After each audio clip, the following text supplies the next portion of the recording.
Hello GATE aspirants, welcome to part 9 of GATE General Aptitude series. Question 1.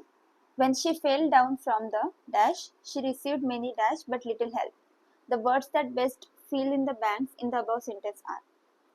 Here two words are used. Stairs means steps and stairs means to look at someone for a long time. So here correct option is option A. Question 2. In spite of being warned repeatedly, he failed to correct his dash behavior. That means his wrong behavior. So correct option will be not rational, reasonable or good. Correct option is errant, and that means straying from the accepted course. Question number 3. For 0 less than or equal to x less than or equal to 2 pi, sin x and cos x are both decreasing functions in the interval. So this is sine function. Here we have 2 pi, and cos function is this. So as we can see, in the region 0 to pi by 2, sine function is increasing but cos function is decreasing. In this region, pi by 2 to pi, both sine function and cos function are decreasing. So the correct option is option B. Question 4. The area of an equilateral triangle is root 3. What is the perimeter of the triangle? Area of equilateral triangle is equal to root 3 is equal to root 3 by 4 into side square. From here we will get a square is equal to 4, that means a is equal to 2. Perimeter of the triangle is equal to 3 into a, that is 6. So correct option is option C. Question 5. Arrange the following three-dimensional objects in the decreasing order of their volume. A cuboid with dimension 8 cm, 10 cm into 8 cm into 6 cm. Its volume is length into breadth into height, and this is equal to 480. A cube of side 8 cm. Formula is a cube. So that will be equal to 512. Then cylinder with base radius of 7 cm and height 7 cm. So that is pi r square h, and this comes out to be 1078. A sphere of radius 7. So volume of sphere is 4 by 3 pi r cube, and that is equal to 1437. So the correct decreasing order will be 4321. So option D is correct.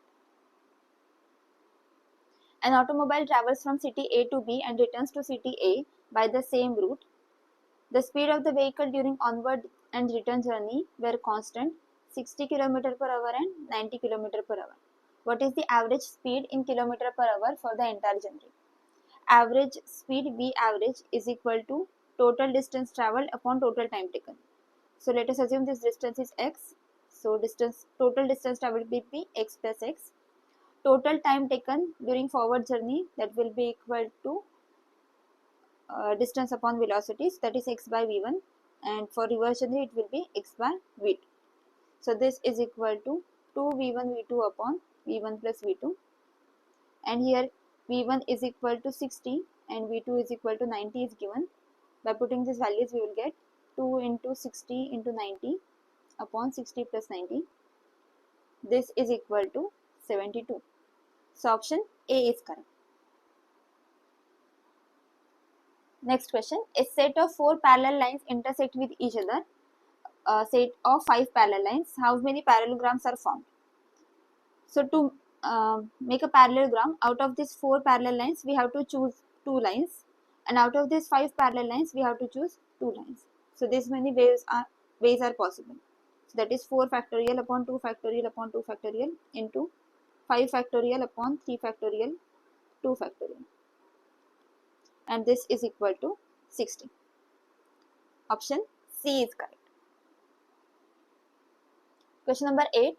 To pass a test, a candidate needs to answer at least 2 out of 3 questions correctly. A total of 6,30,000 candidates appeared for the test.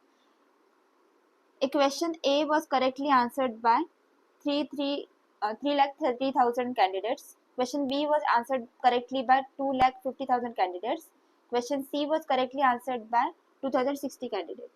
So this is equal to NA, this is NB, and this is NC. Both questions A and B were answered correctly by 1 lakh candidates. So that is N A intersection B.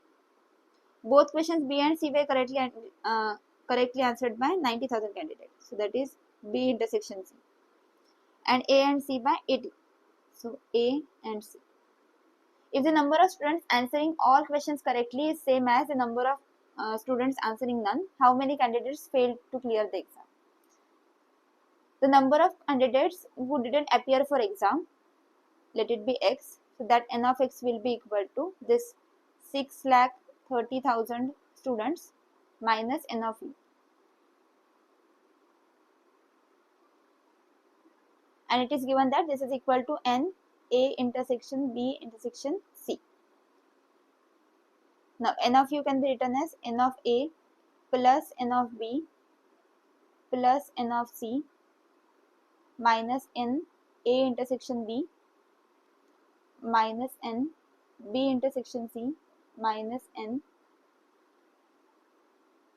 A intersection C plus N A intersection B intersection C. This will be N of X. That is the number of candidates who didn't give the exam, who didn't attempt the exam. After putting these values and consider this is equal to some y, so this will also be y. So by putting all these values, we will get value of y to be equal to 30,000. All these values are given to us. Just by substituting, we will get y is equal to 30,000. Now we have to calculate how many candidates failed to clear this test.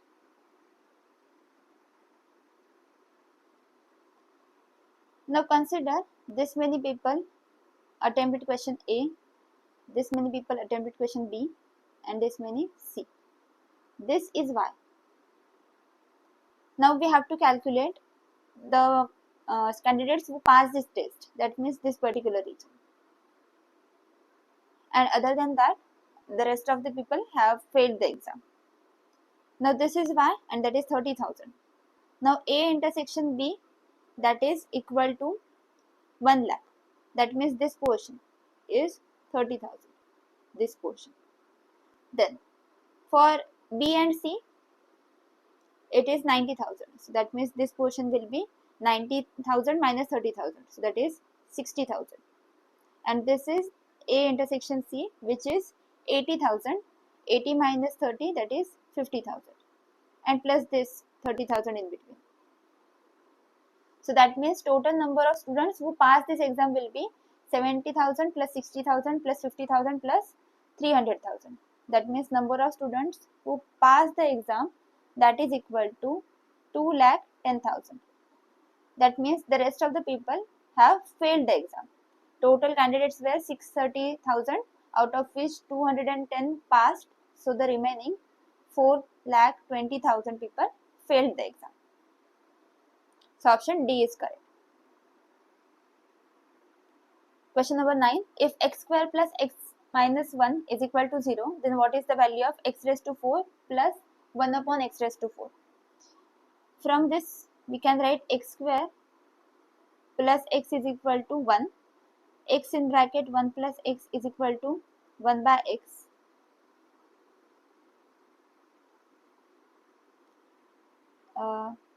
Is equal to 1.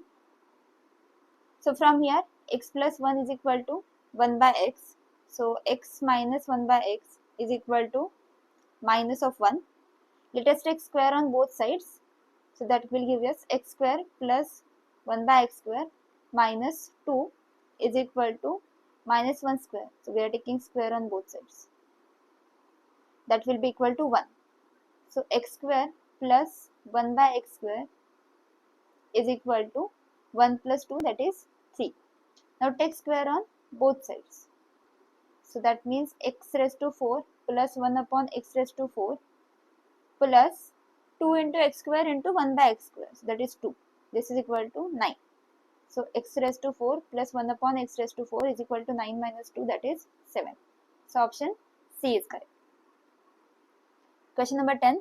In a detailed study of annual crow births in India, it was found that there was a relatively no growth during the period of 2002 to 2004. So this portion 2002 to 2004, and a sudden spike from 2004 to 5. In another unrelated study, it was found that the revenue from cracker sale in India, which remained fairly flat from 2002 to 4, saw a sudden spike in 2005 before declining again in 2006. The solid line in the graph below refers to annual sale of crackers, and the dashed line refers to the annual crow births in India. Choose the most appropriate inference from the above data. Option A, there is strong correlation between crow births and cracker sales. As you can see, these are similar somehow. So this is correct. Then B, cracker uses increases crow birth rate. That is not correct. We cannot say that for sure. So option A is correct here. There is strong correlation, but we cannot say that for sure that it will increase or decline the crow birth rate. So these were all questions from GATE 2018 paper. If you like this video, please give it a thumbs up and subscribe to my channel for more videos. Keep learning.